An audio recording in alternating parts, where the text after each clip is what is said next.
Conservative commentator Glenn Beck's show was pulled from Apple Podcasts on Wednesday, which according to him was done with no prior warning or explanation.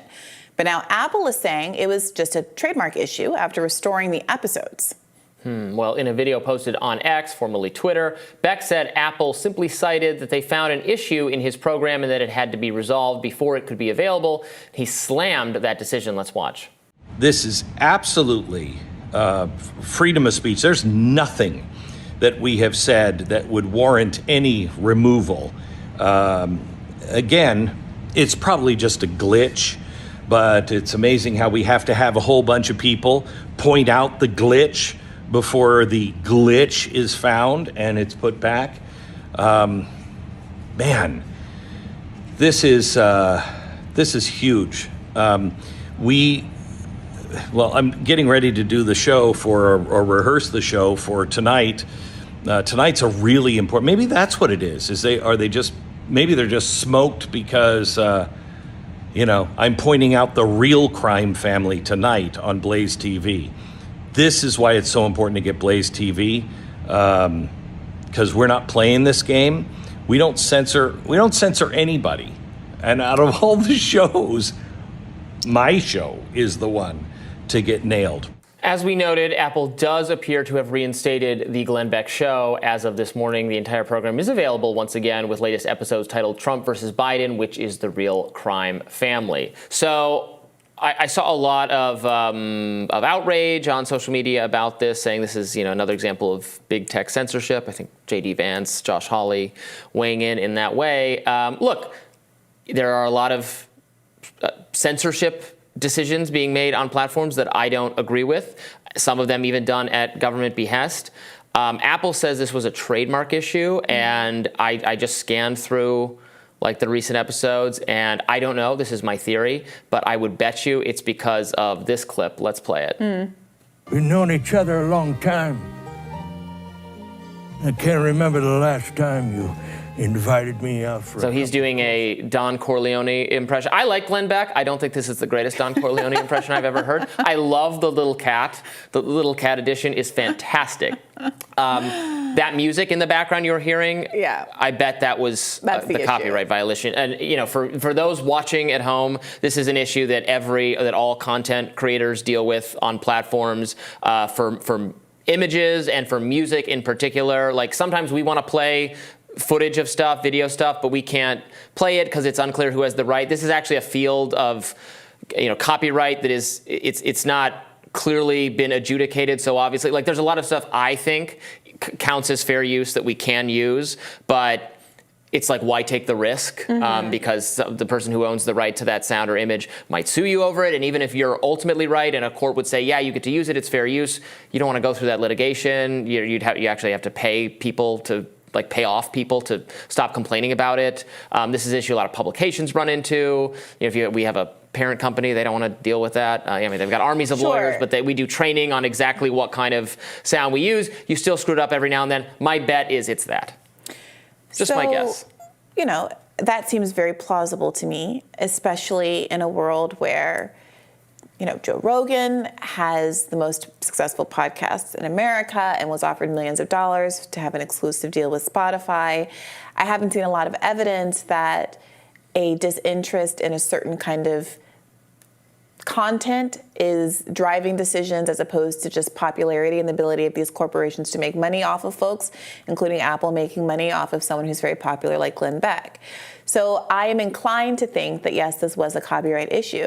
But my question to you is, are you concerned at all whether it diminishes legitimate speech issues for someone like Glenn Beck to perhaps exploit the glitch here and reframe it as a, quote, huge free speech issues, and of course why you need to subscribe to a show and pay him more money, when there are other significant free speech violations going on? For example, I know that recently covered the story of the Kansas newspaper that had the entire local police department search it, take computers, documents, literally commandeer an entire newsroom with the arm of the state.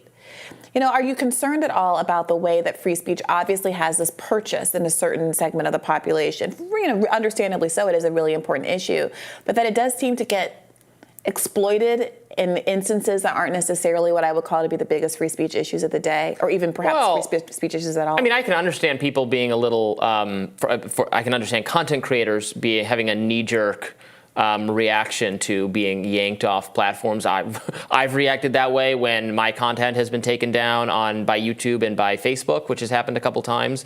I've gone full Karen. I've gone, I need to speak to the manager. Why did you do this? And I thought it was BS and argued that it was the case. And with the case with Facebook, it got reversed very quickly. The YouTube case, infamously, we fought that one tooth and nail, but they wouldn't reverse it. Is it as consequential as what you described, which was the actual government coming in, I think, to this newspaper headquarters and taking stuff, and I think the editor actually died as a result of the stress. Of course, that's more weighty, sure, but people can be outraged about multiple things. If you're saying that people who are so mad about online censorship don't talk about the more garden variety censorship of the government actually directly arresting people for speech, and they should do that more, that's fair enough. But I mean, also there has been I would also say that mainstream liberals who ostensibly support the First Amendment and don't like censorship should be a little bit more. I don't know if this is still the case. There was an era of just patently dismissing all of the claims that conservatives, contrarians, leftists, et cetera, had about shadow banning and maybe what's going on online. And there was just like a pat dismissal of that from liberals that was not, I think, useful. Sure, but I think the trend that I'm identifying is not just kind of rhetorically on the internet, but substantively at the Supreme Court level. The First Amendment has been expanded in its application to preclude what have historically been considered to be democratic rights and privileges. So I think the most significant example is in Citizens United, where speech is the justification for undermining what we previously believed to be limits on unfettered spending that were supposed to be protective of democracy, which is a principle the Founding Fathers spoke directly to, right?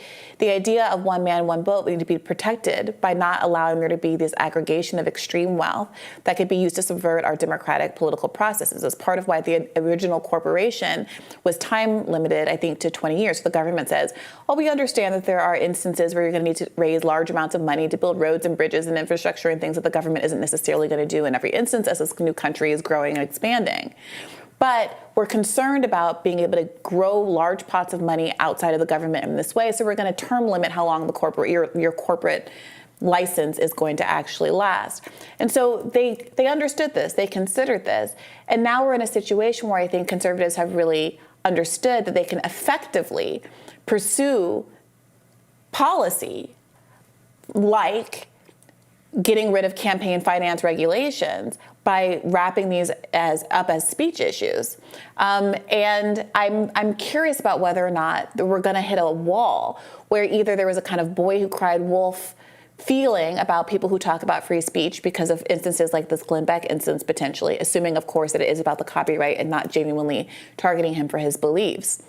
Or alternatively, if you're going to get court cases that characterize everything as a speech issue to such an extent that people stop caring, and what is that going to do to legitimate speech issues like advocating for the freedom of Julian Assange if you've basically neutered people from having an instinct to want to say, yes, this is an important issue because it seems like so many people have been weaponizing it in bad faith?